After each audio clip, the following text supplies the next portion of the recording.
First and foremost, I want to thank everybody for their outpouring love and support after my last video.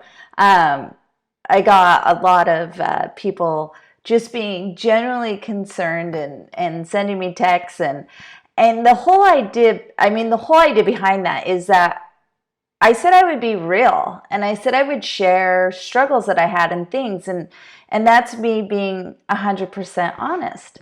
And I loved this weekend. We got to hear from a whole bunch of leaders in our church, and it was great. It was really great. And there was and I'll mess up her name, I think, but she talked about depression, and she said kind of knowing yourself and knowing your body. When I first moved here, it was extremely stressful. It was so beyond stressful. There's so much to tell. I can't even begin to tell it. But then I had my first, that I realized, panic attack. It was, 2 weeks after we've been here. And the thing that triggered it, as silly as this sounds, is I went to a gas station to get a soda, and all they had were Coke products. They didn't have any Pepsi. And that's what was the last straw. And that's what triggered it. I came home, I locked myself in my room, I called Steve, and I had a full on, panic attack. But that's the first one I'd really, I'd been aware of. And I guess my point is being aware of your body and triggers. So now, knowing my own body, obviously I'm in a hugely stressful time right now. We're planning a wedding, with dealing with family and all of that. And then also I'm on a committee for a huge luncheon and fundraiser. And that is the day actually before the wedding. And I'm not going to be, anyways, I have a lot going on. I started teaching a college course. And so I have a ton going on. And so for me, it's realizing what triggers this, what in your life. And so just know yourself. And I said I would be honest. I'm not going to just only talk about the good and amazing, but if you're open about it, that's part of the key is hopefully, I'm not going to drag you into all my crap. I'm not going to do that. That'd be depressing. But if I let you know that yeah, just know what triggers. For me, I start to get kind of itchy, or I don't know if itchy is the right word, but that's the sign I know. For me, I can tell, I'm starting to feel like I want to get out of my skin, that I need to cut back. That's my body telling me that there's anxiety or that I'm overstressed. And so it's knowing yourself and knowing that again, giving everybody the benefit of the doubt, that we don't know what they're going through, that nobody knows when I'm walking and picking Jane up from school. Nobody at the school meet knows what I'm going through. They don't know anything about me. And so we had an experience where we were building a brand new building, and we were having this open house. And the person who was in charge of it, obviously huge stress. He's been in charge of the whole building process, everything. And he is very stressful. And someone had made a comment to him, and he kind of just gave a very short, blunt answer. And they were just, which appeared rude at the time. But the amount of stress he was under.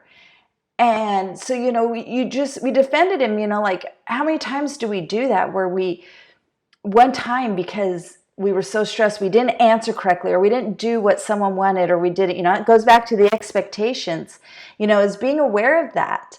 And I just, we defended him and said, hey, he's under loads of stress, and just realize, that people have other things going on in their lives. Drivers, it's kind of, drivers, again, when they're super aggressive, hey, maybe they're late for a flight. Are you freaking kidding me? Maybe they're late for a flight. Maybe they're, I always think that, or, giving people the benefit of the doubt, because we have so many things going on. So many things out of our control going on, and it was interesting to see that interaction and to see someone who is stressful kind of make a comment that, yes, of course, was not the nicest. It just was short and blunt. But because I knew the whole thing, I just thought, if someone's ever just rude or short with me, there's obviously, like an iceberg, there's a lot going on. And I know I'm not perfect. I'm perfectly me, but I'm not perfect. And so I hope people give me the benefit of the doubt. I feel like a lot of times, well, I know, like when people, they don't know the full story. They don't know everything. And that's the same with me with others. I don't know everything. And so, see, this is helping me. I have stuff going through my mind. I need to not be as hard on them. So I hope this makes sense. I'm sorry. I'm trying to, just know that genuinely everybody is good, and try to trust them. And someone pointed out once that they go, I think they're ripping you off. I think they're doing this thing, to get a couple $100 more or something like that. And I said, you know what? If that person's willing to be that dishonest, that shame on them, but I'm not going to call them out for it. Obviously they need it if they're trying to be dishonest to do that. But, and that's where you use, the inner spirit, where you use that to discern how people, what's going on. So I hope this makes sense. Sorry to drag on. I just thought, oh my gosh, I scared the crap out of everybody. My husband, I said, will you watch that and tell me what you think? And that's the thing, is a common phrase I always say, and it's probably very morbid and probably bad, is that I'll sleep when I die. And he goes, that might have upset some people, but that's just kind of a joke, and so I'm sorry if that was kind of put everybody over the top. But I know once this stress is gone, I'll have additional stress and I'll have other things. So that's just part of life, and how we handle it says a lot. So just reach out, help each other. So I hope you all have a good week, and don't worry about me. I'm fine.